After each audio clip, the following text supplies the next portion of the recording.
Deputy Tyler Hale's hand slammed against Ava Kane's backside. Hard, deliberate, full of entitlement. Laughter rippled among the officers standing by the patrol car. One muttered, "Guess she ain't from around here?"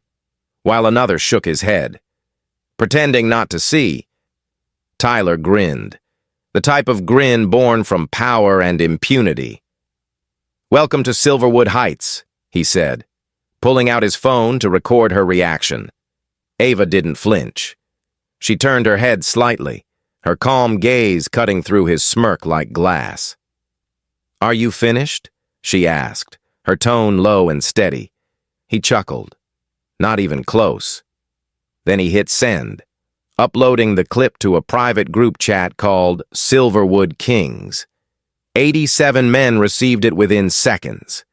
Businessmen, judges, deputies. Every one of them laughed, thinking they'd just witnessed another notch in their circle's ritual of dominance. None of them realized they'd just filmed their own downfall. The pearl necklace around Ava's neck wasn't jewelry. It was a mic, feeding every sound, every word, straight to a secure FBI channel. What began as a slap meant to humiliate would soon unravel the entire empire that had rotted this town from the inside out. Before diving into this story, where are you watching from? Drop it in the comments, subscribe to the channel, and give me a like, because what happens next will leave you speechless. Ava Kane didn't speak again. She simply turned her eyes toward the massive glass mansion behind Tyler, where men in suits watched from tinted windows, laughing. She knew each of their names. She'd memorized their faces, their habits, their weaknesses. For 6 months, she had been gathering evidence under the FBI's Ivory Protocol, posing as a real estate consultant investigating money laundering through luxury estates.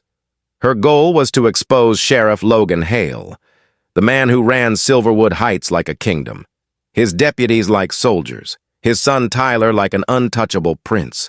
The FBI had already mapped 312 suspicious property transfers tied to his office. What they didn't know, until this moment, was just how deep the corruption ran. That slap wasn't just an act of arrogance, it was proof of culture, proof of control, and now, evidence. "Turn around," Tyler ordered, stepping closer. His voice carried that smug, rehearsed tone of someone who thought the badge on his chest was a crown. Ava turned slowly, watching the way his fingers hovered near his gun belt, more out of performance than necessity. "You're under arrest," he said. "For what?" she asked, voice steady. "Trespassing," he answered, "and solicitation." The other deputies chuckled. "Come on, Tyler," one said. "Don't make it too obvious." Tyler didn't care. He snapped the titanium cuffs around her wrists with deliberate force. "Watch your tone," he said. "You're on private property. Sweetheart." Ava didn't respond. She let him push her toward the patrol car. She'd read his file. 12 complaints, all buried by his father. 5 assaults, no suspensions. 4 sealed settlements. 1 expunged rape case. Men like Tyler believed fear was power. But as she felt the metal bite into her wrists, she wasn't afraid. She was calculating. Her heel pressed lightly against the pavement, activating the silent transmitter built into her shoe. 2 soft pulses, enough to tell her handler she'd been compromised. But protocol required restraint. No backup, not yet. Inside the patrol car, the air was heavy with the scent of gasoline and cheap cologne. The divider's glass was scratched, the seats torn. Tyler turned around, still smirking. "You've got some attitude for a trespasser," he said. Ava's voice was calm. "You've got some arrogance for a deputy on camera." He laughed, assuming she meant his phone video.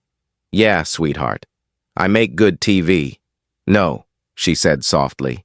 "I meant mine." He frowned, unsure what she meant. The pearl mic glowed faintly for half a second, catching the shift in his tone, the confusion that would later become evidence. The ride to the station took only 7 minutes, but every second mattered. Tyler talked, boasting about how his father owned this town. You see those houses? He said, pointing out the window. Every one of them pays protection money. We keep their secrets. They keep ours. Ava listened, eyes blank, mind racing. He didn't realize he was confessing. She'd caught men like him before, but never one so stupidly sure of himself. When they pulled into the Silverwood Sheriff's Station, she saw what the reports had described, a black glass fortress with tinted windows and no external cameras. Soundproof walls, a building designed to hide what happened inside. Out, Tyler said, yanking the door open. She stepped out quietly. Sign this, he ordered, handing her a clipboard. The paper read, prostitution, trespassing, resisting arrest. You really should read the room before you come here, he said mockingly. We don't like outsiders. Ava's jaw tightened, but she kept her tone even. I'm starting to see that. He grabbed her arm, guiding her down the corridor. Where are you taking me? She asked. Holding cell, he said. Don't worry, it's soundproof. Nobody will hear a thing. In the hallway. She caught a glimpse of another deputy, Mara Quinn, watching from behind a half-open door. Their eyes met for a second. Ava saw hesitation there, maybe guilt. Mara looked away. The metal door clicked shut behind them. Inside the small concrete cell, there was nothing but a metal bench, a drain, and silence. Tyler leaned against the frame, arms crossed. You know, he said, you don't look like the type that scares easy. Ava looked up. I don't scare at all. He tilted his head, smirking. We'll see about that. When he left, she let out a slow breath. Her wrist throbbed from the cuffs, the skin torn. She reached for her heel, pressed the latch, and removed the tiny blade hidden inside. A backup plan, the kind the Bureau didn't officially authorize but never discouraged. She dragged the blade across her wrist, not deep enough to wound, just enough to bleed. 3 drops. A pause. 3 more. A code. Her signal for distress. Somewhere. In a quiet van parked miles away. A receiver picked it up. 3 drops meant she was alive. 6 meant they know. Ava sat back, her head against the wall, her voice calm in the silence. You wanted a show. Deputy, she whispered. Let's give you one. Outside. Tyler laughed with the other officers, showing them the video again. None of them noticed the small light on the security console blinking red, the silent trace of a transmission already reaching the Bureau's Denver field office. Within hours, the footage would leak, the names would surface, and the town of Silverwood Heights would be on fire. And it all began with that one slap. The cell was cold, lit by a single fluorescent strip that hummed like a dying insect. Ava Kane sat on the concrete floor, wrists cuffed in front of her, the sharp edges of the titanium biting into skin already raw from the drive. Her white dress, once flawless, was streaked with gray dust from the station floor. She didn't move, didn't speak. She was waiting. She knew how these men operated. The slap was only the beginning. What came next was the real punishment. The silence, the isolation, the fear. Sheriff Logan Hale entered without a sound. Tall, gray-haired, and broad-shouldered. The kind of man who had once worn his uniform with pride before power rotted him from the inside. He carried a manila folder in one hand and a smug half-smile in the other. Ava Kane, he said, flipping through papers he didn't need to read. No record, no prints, no address that checks out. You must be new in town. She didn't respond. He crouched in front of her, his voice calm, almost fatherly. You've got 2 choices. You sign these papers, prostitution and trespassing, and walk out by morning. Or, he tapped the folder, his smile widening. We leak what we found on your phone, the private photos, the messages, all those names in your contact list. People will think you sell more than real estate. Ava's lips twitched, not from fear, but from disgust. "You think I'm here because I got lost?" she said quietly. Logan's eyes narrowed. "I think you're here because you don't know who runs this place." He stood up, motioning to the deputy outside. "Leave her here. No food, no water. Maybe by nightfall she'll be smarter." The heavy door shut, the sound final and echoing.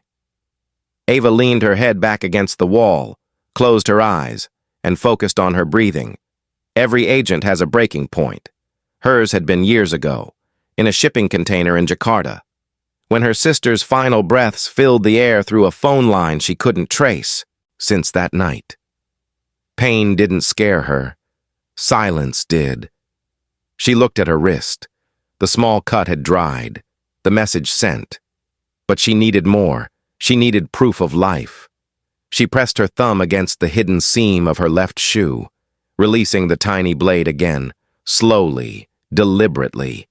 She cut into her wrist, shallow enough to control, deep enough to mark. Blood dripped to the concrete in rhythm. 3 drops. Pause. 3 more. Each sequence pulsed through the embedded sensor in her heel, a coded SOS to her handler.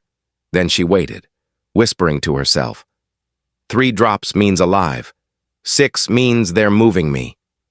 Hours passed. No one came. The lights never dimmed. She could hear muffled laughter down the corridor, men joking, boots scraping, a door slamming, then footsteps, softer this time. The small window in the door slid open, and a woman's voice spoke quietly. "You shouldn't have talked back to him." Ava opened her eyes. The voice belonged to Deputy Mara Quinn, young, tired, and trying to sound tough but failing. "I didn't," Ava replied evenly. Mara hesitated, tray in hand. "Water," she said, slipping it through the slot. Ava reached for it, her cuff clinking softly. Mara looked down and saw the blood. "What did you do?" she whispered. "Made a call," Ava said simply. Mara's hand trembled, eyes darting down the hall. "You shouldn't play games with them. You have no idea who you're dealing with." Ava studied her, the nervous flick of her eyes, the faded ring mark on her finger, the way her badge tilted slightly to one side. "I know exactly who I'm dealing with," she said. "Do you?" Mara didn't answer. She set the tray down and turned to leave, but Ava spoke again, quieter this time. "How old's your son?" Mara froze. "What? The boy?" Ava said softly. 5? 6? He's got a scar above his eyebrow. Playground accident. 2 months ago." Mara's breath caught. "How do you—" "Because I've been watching them watch you," Ava said. "They've got cameras everywhere except your house. You made a deal, didn't you? Logan threatened custody. And now you're trapped in his system." Mara's hand gripped the door frame, her eyes glassy. "Stop," she whispered. Ava leaned forward, voice steady. "I can get you out, but I need that USB. Mara's face went pale. "What USB?" Ava smiled faintly. "The one you took from the evidence locker, the one you hide under the floor panel in the locker room, same one Tyler's been looking for." Mara shook her head, panicking.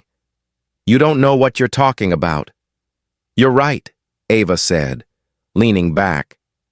"I don't know everything, but I know you didn't join this department to protect men like them. I know you stayed because you're trying to keep your boy alive." Mara looked at her for a long time, then slammed the window shut. Ava exhaled. The silence returned. Hours later, the door opened again. 2 deputies entered, one carrying a tablet, the other a set of zip ties. "On your feet," one said. "You're being transferred?" "To where?" Ava asked. "Black Hollow Mine," he replied, tightening the ties. "Sheriff wants you buried where no one can find you." Her pulse slowed, not from fear, but focus. Black Hollow. She'd read about it. A closed mine 4 miles out. abandoned after a collapse killed 11 workers. The perfect place for bodies to disappear. They dragged her through the corridor. Mara stood at the far end, watching. Their eyes met for a split second. Ava said nothing, but her gaze spoke clearly. Now or never. In the back of the truck, the air smelled of oil and old metal. The deputies laughed about weekend plans. Ava sat still, replaying her options. Handcuffed. No weapon. 2 guards. 1 chance. When the truck slowed near a checkpoint, she shifted her wrists, feeling the small tear in the cuff joint. Titanium was strong, but not perfect. The keyhole ridge was narrow, sharp. She angled the blade fragment she'd hidden under her nail, a backup piece, and twisted. 1 click. The cuff loosened slightly, enough to give her motion. She waited for the right bump in the road. When the vehicle hit a pothole, she leaned hard, slamming her shoulder into the guard's ribs. He cursed, turning to shove her back. In that moment, the door latch clicked from the outside. Mara.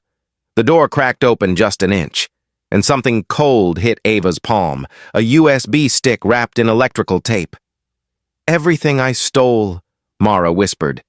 "Make it count." Then she slammed the door shut before anyone noticed. Ava closed her fist around it, heart pounding. The truck rolled on, back at the station. Logan Hale poured himself another drink, unaware his empire had just begun to unravel. On the monitors behind him, a red blinking icon flashed, a silent alert from the cell Ava had bled in. He didn't notice it. He was too busy watching the video his son had recorded earlier, laughing at the moment he'd called, the slap that started the weekend. To him, it was just another day of control. To Ava, it was the beginning of the end. By midnight, the truck turned off the main road, heading toward the abandoned mine. The night was silent except for the hum of tires on gravel. Ava looked up at the dark silhouette of the mountain and whispered, "You wanted to bury me. Let's see who walks away." Her wrists bled. Her mind sharpened. She had the key, the evidence, and the will to survive. The next move would be hers, and when she took it, the men of Silverwood Heights would finally understand that justice doesn't whisper. It bleeds. The truck rattled down the narrow dirt road toward Black Hollow Mine, its headlights slicing through the dark. Ava Kane sat shackled in the back seat, wrists raw from the titanium cuffs, eyes fixed on the faint flicker of light outside. The 2 deputies in front, Tyler Hale and another named Briggs, joked about how deep the mine went, how nobody ever came back from that hole. Tyler smirked at his own reflection in the rearview mirror. "You're quiet back there, sweetheart," he said. "Don't tell me you finally learned some manners." Ava said nothing. Her pulse was steady, her mind sharp. Every word, every gesture was calculation. The USB Mara had slipped into her palm was tucked in the lining of her sleeve, pressed against her skin like a secret heartbeat.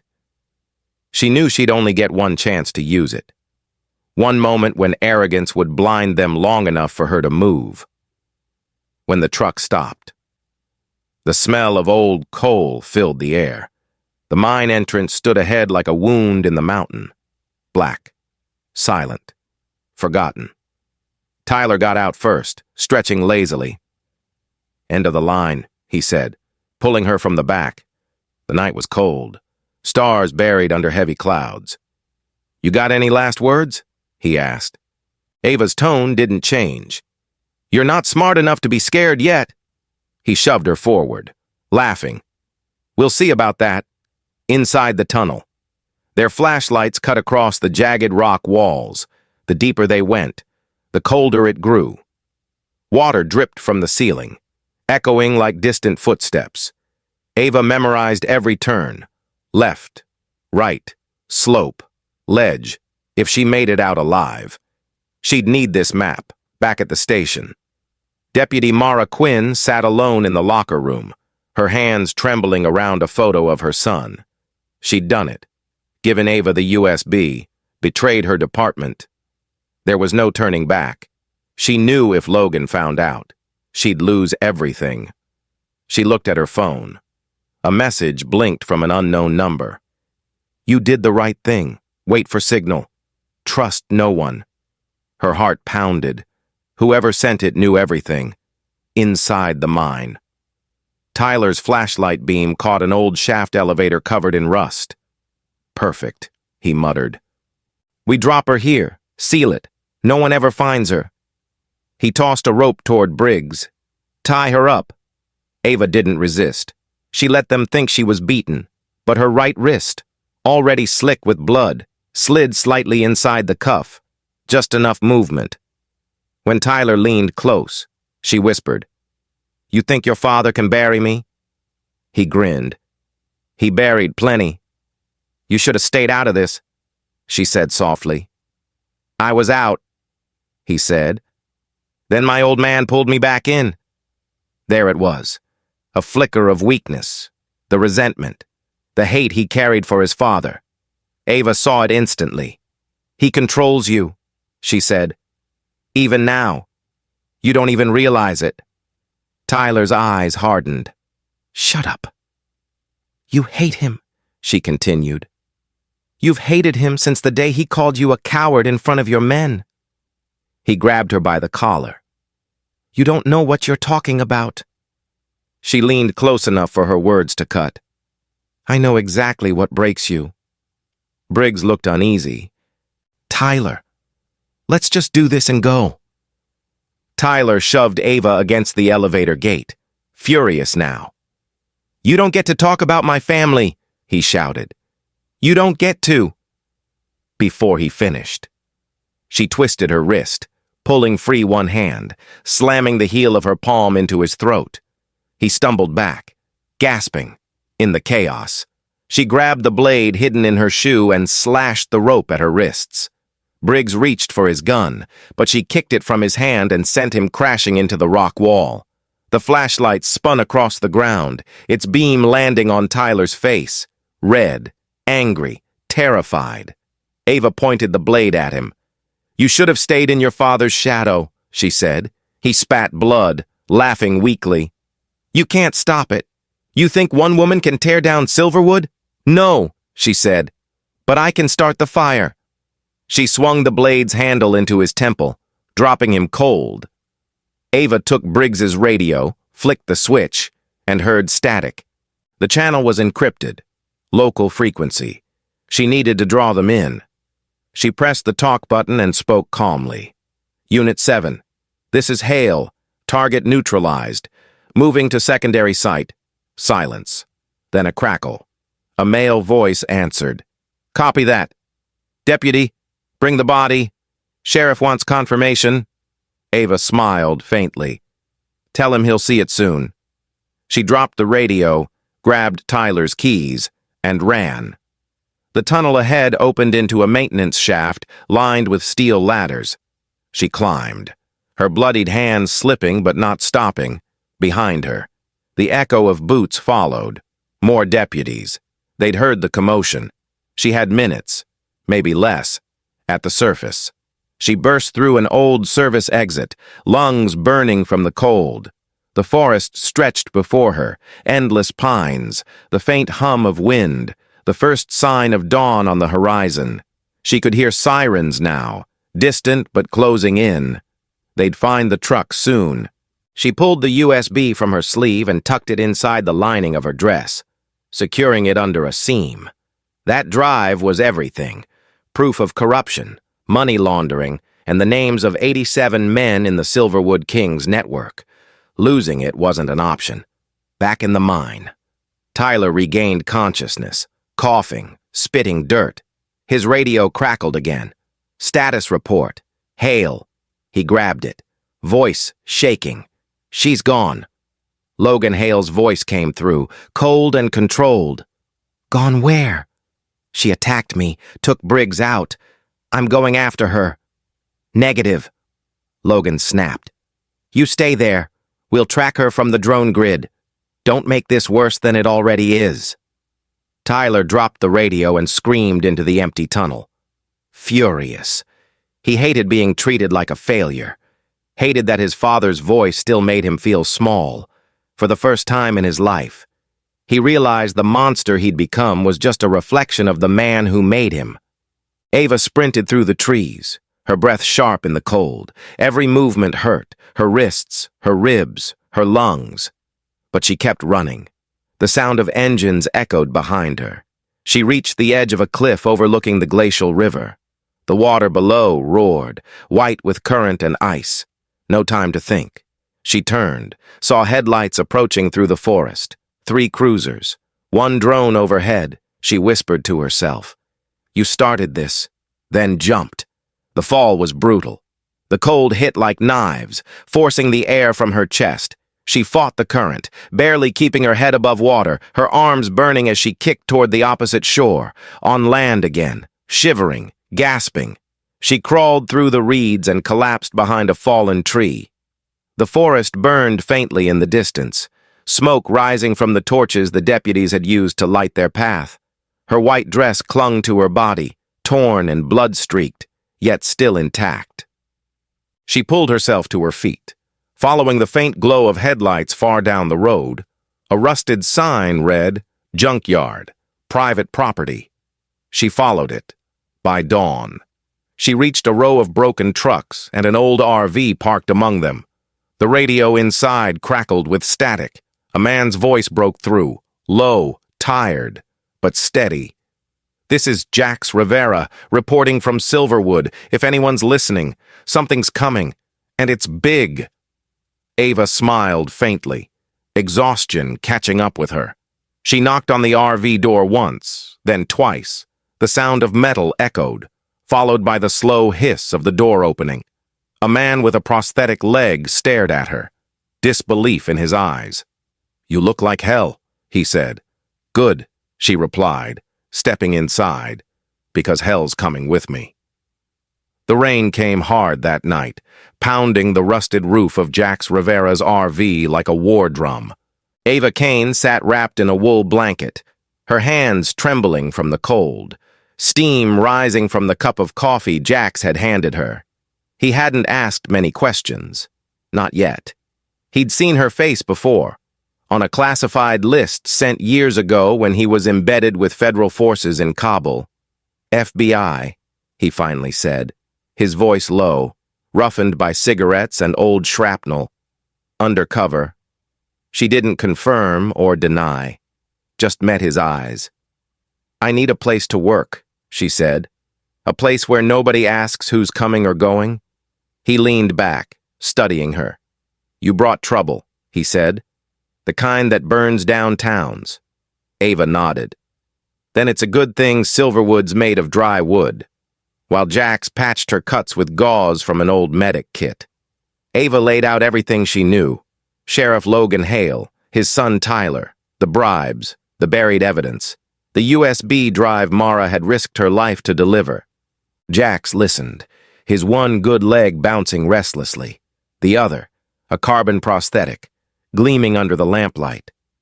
You're telling me the sheriff runs a network out of a gated paradise, laundering millions through fake real estate deals, and the Bureau doesn't have a clue? He asked. Ava looked up. They had a clue. They ignored it. She reached into the torn seam of her dress and pulled out the USB, setting it on the table between them. This is the proof. Jack stared at it like it was a live grenade. If that's true, he said, you're already dead. Outside. Lightning flashed through the pines, revealing the silhouette of a black SUV parked at the edge of the junkyard. Ava noticed first. We've got company, she whispered. Jax moved fast, snapping off the lamp, reaching for the old shotgun by the door. Ava peered through the crack in the curtain. 2 men, both in plain clothes, moving slow, deliberate, scanning with flashlights. Sheriff's men? Jax asked. Worse, Ava said. Bureau internal. She'd seen the gate before. Federal posture, tactical calm. Nolan Gray sent them.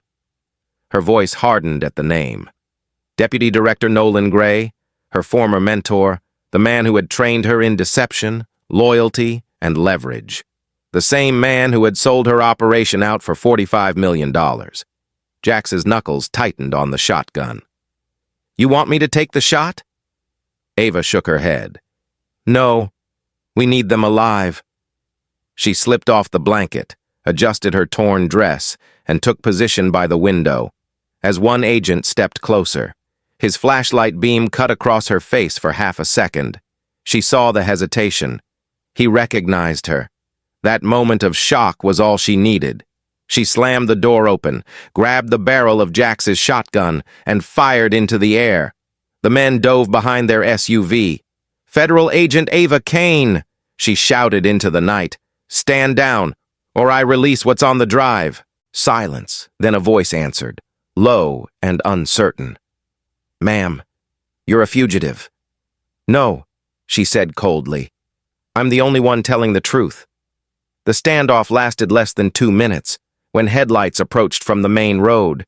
More SUVs, heavier units. Ava made the call. "We can't hold this," she told Jax.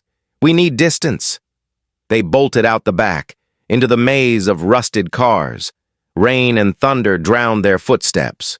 One flashlight beam swept past, catching her sleeve for a split second before vanishing. They reached the edge of the yard where a small trail led down toward the riverbank. Jax stopped, panting, his prosthetic legs sinking into the mud. "Go," he said. "You've got the drive. I'll slow them down." Ava shook her head. "You won't make it 2 minutes." "Then give me a reason to," he shot back. Ava hesitated, then handed him a small flash drive, a duplicate of the USB, encoded with the same files. "If I don't make it, you get this to the Denver courthouse. Judge's name is Ramona Kellis. She's clean." Jax nodded once.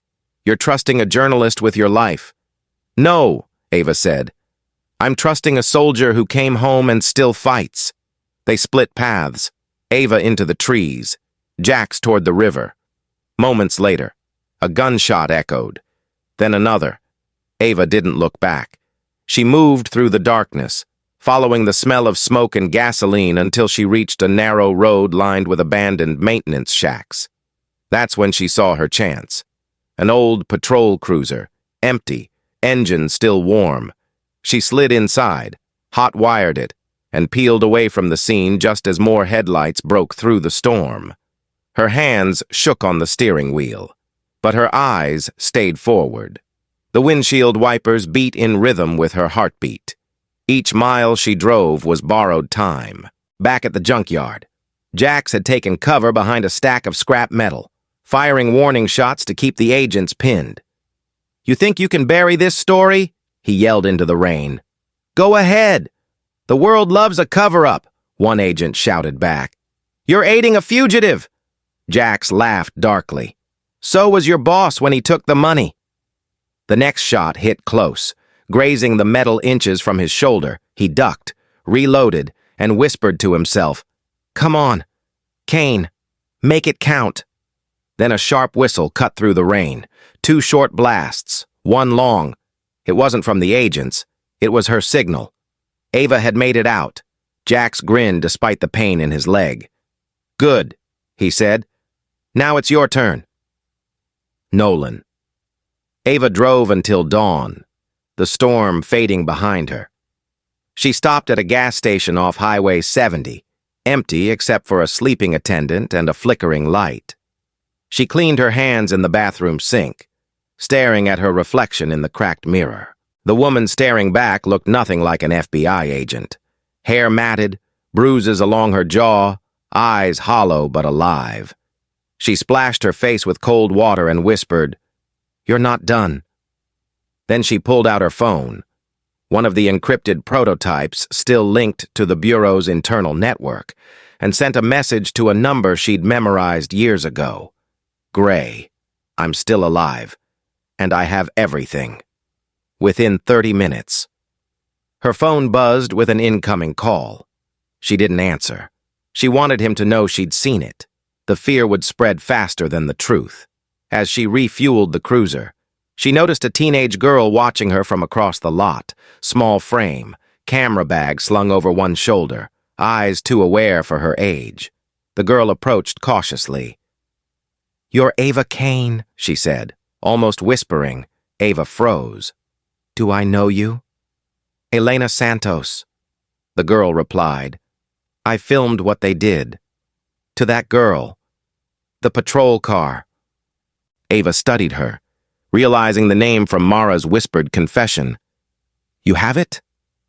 "Every second," Elena said, pulling a small drive from her bag. "Tyler Hale, 17-year-old victim. It's real." Ava's chest tightened. "You need to come with me," she said. "Now." They left the station before the sun fully rose. The storm clouds lifted, revealing the distant silhouette of Silverwood's mountains. The town still sleeping, unaware that its secrets were about to ignite. In the passenger seat, Elena clutched the camera like a lifeline. "Why are you doing this?" she asked. Ava glanced at her. "Because someone has to." By mid-morning, they reached an abandoned warehouse on the outskirts of Denver, one of Jax's old safe houses from his reporter days. Inside, he was waiting, limping but alive. "You made it," he said. Ava smiled faintly. "You too." She placed the USB, Elena's footage, and a stack of paper files Mara had stolen on the table. "This is everything," she said. "Now we make it public." Jax loaded the footage onto his old broadcasting rig, connecting through encrypted satellite. "You're about to light up every news feed in America," he said. Ava looked at him, her face unreadable. "Good," she said. "Let them see what justice looks like when the mask comes off.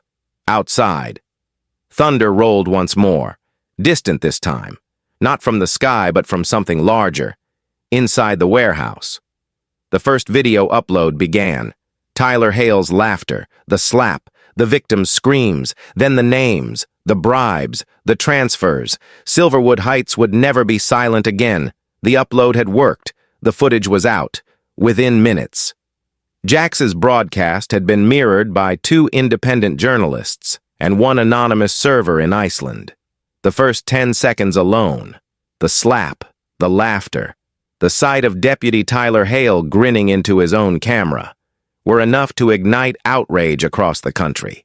Ava watched from the corner of the warehouse, arms folded, exhaustion painted across her face. She didn't smile. She didn't celebrate. She just waited for the reaction, the inevitable response that would tell her if they'd done enough. The old laptop hummed with the strain of bandwidth. Jax cursed under his breath as comment counters exploded into the thousands. Elena stood behind him, holding her breath as she saw her name credited on the lower corner of the feed. Footage provided by Elena Santos.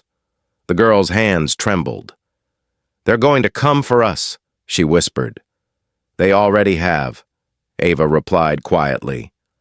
Outside, sirens wailed in the distance, echoing through the morning fog. Jax switched to a secondary line, routing their signal through decoy servers. "We've got about 10 minutes before they triangulate," he said. "That's enough," Ava answered. She opened a worn leather folder Mara had given her before the arrest. Paper trails, witness statements, payment records linking the Hales to Nolan Gray's offshore accounts. She placed them one by one on the table, the evidence forming a map of corruption that stretched far beyond Silverwood Heights. "This isn't just a town problem," she said. "It's federal." Jax looked up. "Then why hasn't anyone in D.C. stopped it?" Ava's voice hardened. "Because the man who was supposed to sold it." She glanced at the clock. "It's time." They moved fast. Elena downloaded the files to 3 separate drives. Jax drafted the headline for the release. "Inside the Ivory Protocol, How a Sheriff Sold His Town and the FBI Stayed Silent." Ava made a call using a secure line. When the voice on the other end answered, she said only 4 words. Denver courthouse. Today, noon. Then she hung up. By the time they loaded the car, the news had already spread nationwide. Major networks played the clip on repeat. Hashtags flooded every platform. The governor's office issued a statement of grave concern. The Justice Department remained silent. And in Silverwood Heights, Sheriff Logan Hale stood in his office, jaw clenched, watching the footage on his monitor. His son's voice filled the room, laughing, taunting, calling her sweetheart. His reflection stared back from the glass wall behind the video, pale and shaking. "You stupid boy," he muttered. His phone rang. It was Nolan Gray. "Contain it," the deputy director ordered. "I can't," Logan said quietly. "It's already in the wind." Ava's convoy reached downtown Denver at 11:45 a.m. Protesters were already forming outside the federal courthouse.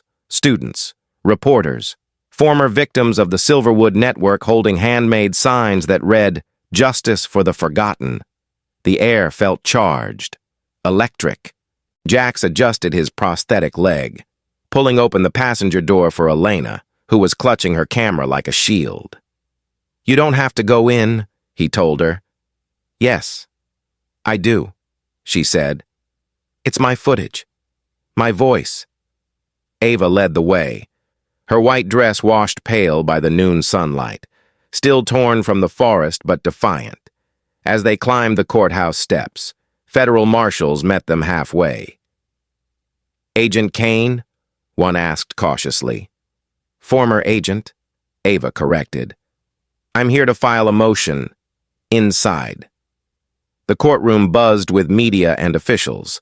Judge Ramona Kellis presided, composed and deliberate, her eyes sharp as Ava approached the bench. "Miss Kane," the judge said, "you're entering evidence without clearance. Explain yourself." Ava laid the USB on the desk. "This drive contains direct proof of systemic corruption within Silverwood County, implicating Sheriff Logan Hale, Deputy Tyler Hale, and FBI Deputy Director Nolan Gray in the obstruction of over 300 criminal cases." The victims were silenced, evidence destroyed, and federal oversight compromised for profit. A murmur rippled through the room. The judge's brow tightened. "You're aware of the consequences of this claim?" "Fully," Ava said. "But I'm also aware of the consequences of silence."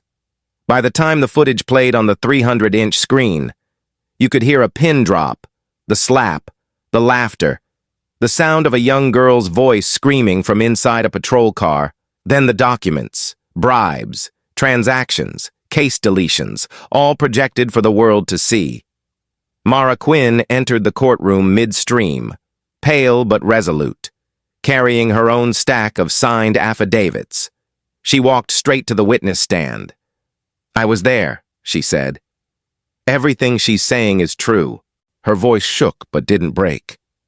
"They made me destroy evidence. They threatened my son." The judge ordered recess, the gallery exploding in noise, reporters rushing to call their editors, cameras flashing, 100 questions firing at once. Outside, the courthouse steps filled with hundreds more. People who had once been too afraid to speak now stood shoulder to shoulder. Signs rose, chants started. No more kings, no more silence. Jack streamed the entire event live, his feed cutting between the crowd and the bench. Ava stood beside him, her gaze steady but tired. "You did it," he said. "No," she replied. "We just opened the door." An hour later, the first arrest warrant went public. Federal agents swarmed the Silverwood Sheriff's Office. Logan Hale tried to leave through the back entrance but was met by his own deputies, now under federal command. He raised his hands slowly, his voice quiet. "Tell my son, I tried." But Tyler never heard it. He was already in custody, face down on the asphalt, screaming that he'd been set up. Across the city, Nolan Gray's office was raided. He wasn't there. He had fled, leaving behind encrypted accounts and an untraceable flight plan. The chase had begun. Back in Denver, Ava watched the first live news coverage roll in. Her name was everywhere now, some calling her a hero, others calling her a traitor. Elena sat beside her, silent, overwhelmed. "You okay?" Ava asked gently. The girl nodded, tears slipping down her cheeks. "I just thought it would feel different." Ava gave a faint smile. Justice never feels clean. By nightfall. The courthouse steps glowed under floodlights. The crowd still gathered, singing softly as reporters filed updates. Jax leaned against the railing, his prosthetic leg clicking with each movement. "You know they're not done," he said. "There'll be fallout. Retaliation." Ava nodded. "There always is." She looked toward the city skyline, where thunder rolled low in the distance. "But for the first time," she said, "they're the ones running." The world had seen what Silverwood Heights really was, a sanctuary of power, now exposed. Yet as Ava stood there under the darkening sky, she felt the weight of what was coming, the trial, the threats, the reckoning that had only just begun. But for tonight, the truth had broken through, and in a world built on silence, that alone was revolution. The Denver federal courthouse was overflowing by the time the trial began. 18 days that would grip the entire nation, 42 witnesses, 300 gigabytes of exhibits, and 12 hours of televised cross-examination were about to decide whether Silverwood Heights was just another corrupt town or a symbol of how deep the rot went. Ava Kane stood before the jury in her torn white dress, a reminder of the day everything began, the slap, the cuffs, the humiliation. Now she faced her abusers not as prey, but as proof. Cameras rolled, pens scratched, the hum of live broadcast filling the air. The judge's gavel struck once, echoing like a warning. By the third day, the world stopped breathing. Elena Santos took the stand, 19, nervous, clutching the small drive that had risked her life. Her fingers shook as she pressed play. The courtroom filled with the sound of a girl screaming inside a patrol car, the faint laughter of Tyler Hale in the background. No one moved. Even the defense couldn't look up. The clip was 1 minute, 27 seconds long, but it felt eternal when it ended. Silence settled so heavy it seemed to bend the air. Elena wiped her eyes, her voice cracking as she said, "That girl didn't have a choice. I'm giving her one now." The jury's faces hardened. Logan Hale turned away. Tyler slouched in his chair, jaw clenched, pretending not to hear his own voice echo through the speakers. That day ended early. The judge called recess, her eyes wet. Outside, crowds began chanting for justice, candles burning along the courthouse steps. Day 7 belonged to Deputy Mara Quinn. She walked in pale, her badge pinned to her jacket, a trembling hand holding a photo of her son when she swore the oath, her voice barely carried. "They told me if I didn't follow orders, I'd lose him," she said, "so I lied. I destroyed files. I let monsters walk free." She paused, eyes finding Ava across the room. Until she showed up. She reminded me that fear doesn't raise a child. Truth does. The courtroom fell silent again. One juror wiped a tear. Another folded her hands tightly. Mara broke down mid-testimony, sobbing uncontrollably. The judge allowed a recess. Reporters captured every second. By evening, the world knew her name, not as an accomplice, but as a mother who finally fought back. Day 12 cracked the case wide open. Jax Rivera rolled to the witness stand, his prosthetic leg squeaking with every step. He looked rough, unshaven, eyes red from too many sleepless nights. He placed a stack of documents on the table. "These," he said, tapping them, "are wire transfers from Nolan Gray's private accounts. $45 million in bribes to shield Silverwood's empire." Gasps filled the courtroom. Nolan Gray, the Bureau's own deputy director, sat stone-faced, his jaw twitching as the numbers appeared on the giant screen. 5 million to the Hale Foundation, 3.4 million to Silent Pines Development, 36.6 million offshore, untraceable. "You taught me to follow the money," Jack said, staring directly at Gray. "So I did." The defense objected. The judge overruled, and by the end of the day, the entire Bureau's leadership was under scrutiny. The media called it the Ivory Exposure. Day 15, the showdown everyone had waited for. Ava took the stand to face Logan Hale. He was gaunt now, hair gray at the edges, eyes hollow but still venomous. The prosecutor's questions were sharp. "Sheriff Hale, do you deny involvement in the disappearances of the 12 women listed in the Black Hollow report?" Logan smiled faintly. "There's no proof of burial." Ava rose, walking slowly toward him. "You buried them in the mine," she said quietly. He met her gaze, that same smirk creeping back. 12 jurors won't believe a whore." Gasps rippled through the courtroom. The judge slammed the gavel. "Mr. Hale!" she barked. Ava didn't blink. "You just gave them all the proof they needed," she said, voice steady. The jury stared at him, not as a sheriff, but as a coward hiding behind arrogance. He looked down, realizing too late that the empire he built on fear had crumbled in front of him. The final day came with a storm outside, gray skies pressing against the courthouse glass. Reporters called it Judgment Day. The jury filed back after 4 tense hours. No one spoke. The foreman's voice shook as he read the verdict. "On all 87 counts, we find the defendants guilty." It was over. For a moment, the room was utterly still, as if the world needed one last breath before it exhaled. Then chaos erupted, reporters shouting, victims crying, applause breaking through the tension. Logan Hale sat motionless, staring ahead, lips barely moving.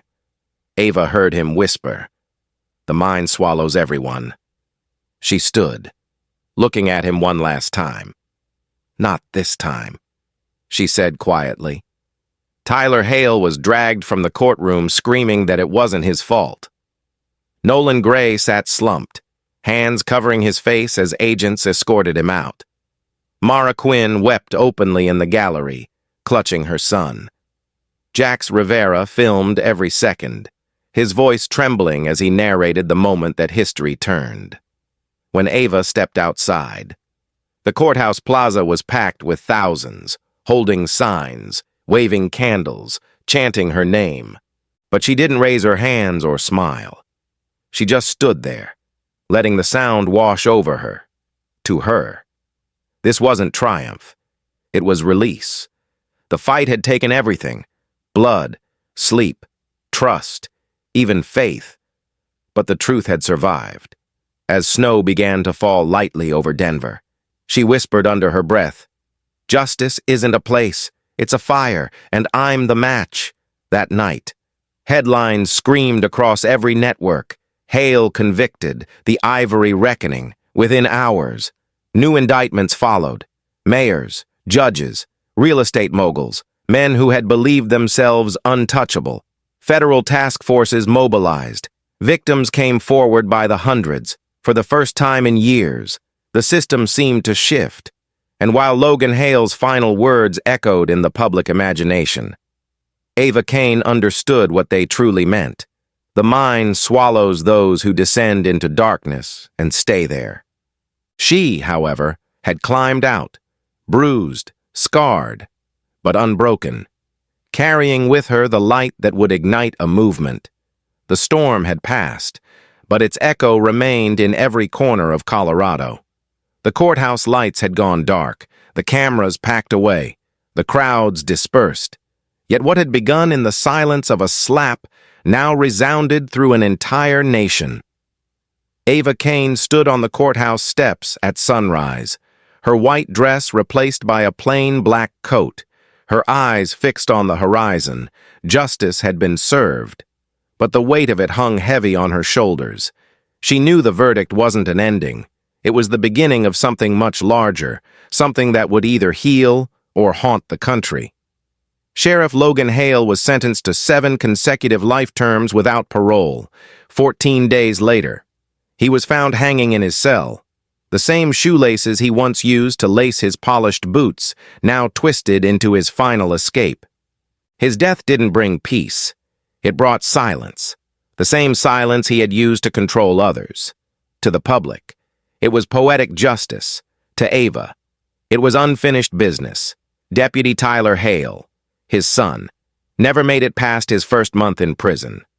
17 women came forward with lawsuits detailing assaults, threats, and rapes he had committed while wearing the badge.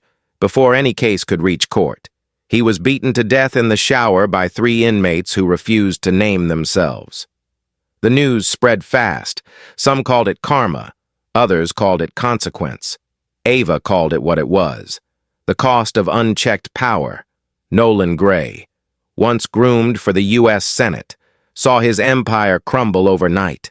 His campaign donors vanished, his accounts frozen, and his name became a curse whispered in the halls of Washington.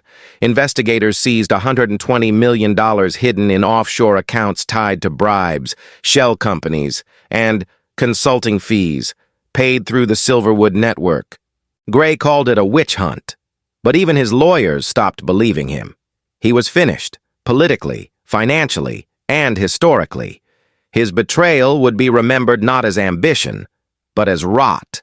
The Silverwood Kings, 87 men who thought themselves untouchable, fell one by one. 62 were arrested, charged, and convicted. The remaining 25 took their own lives within weeks.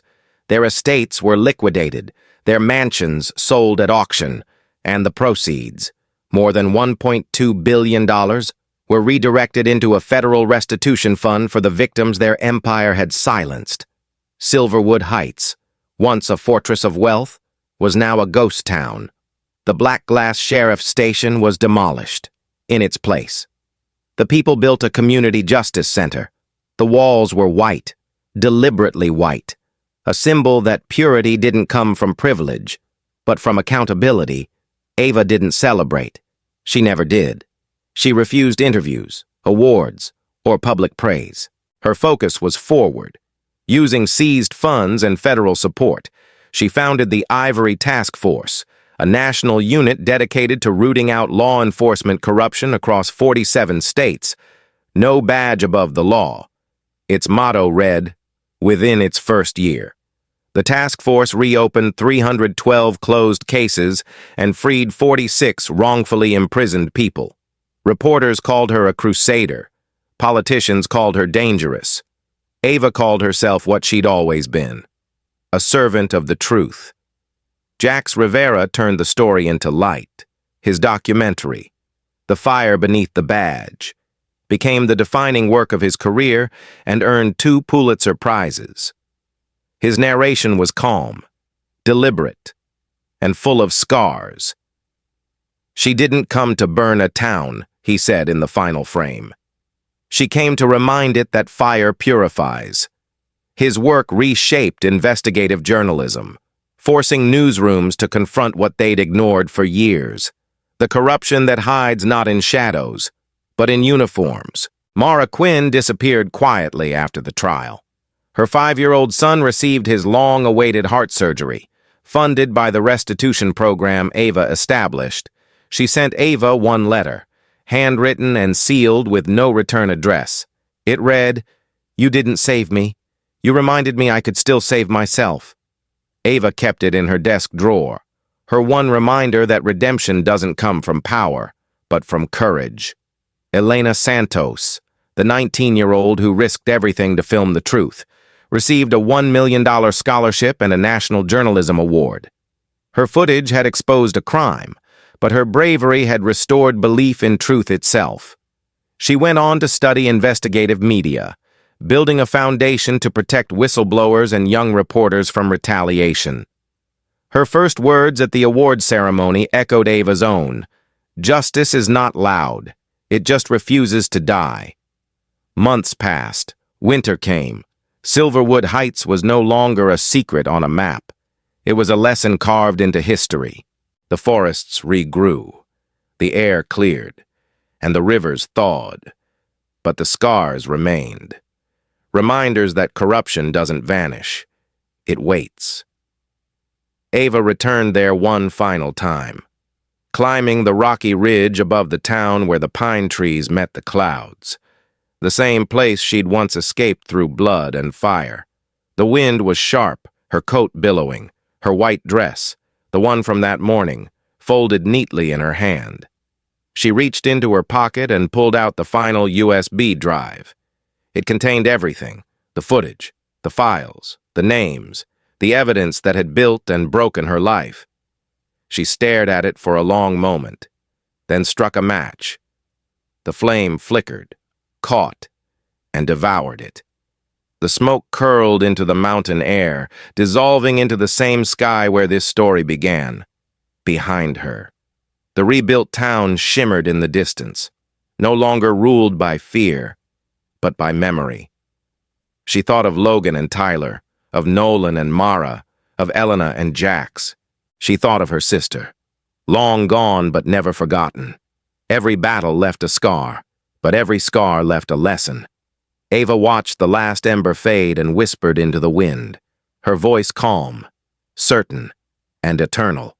Justice isn't a destination, it's a fire. And I'm the match. And as the sun broke over the ridge, painting Silverwood Heights in gold, Ava Kane turned and walked away, not as a victim, not as an agent, but as the woman who burned down corruption and built truth from its ashes. The ivory reckoning was over, but its flame would never die. Thank you for watching this story. If this story moved you, please take a moment to subscribe, leave a like, and share it with someone who believes in justice.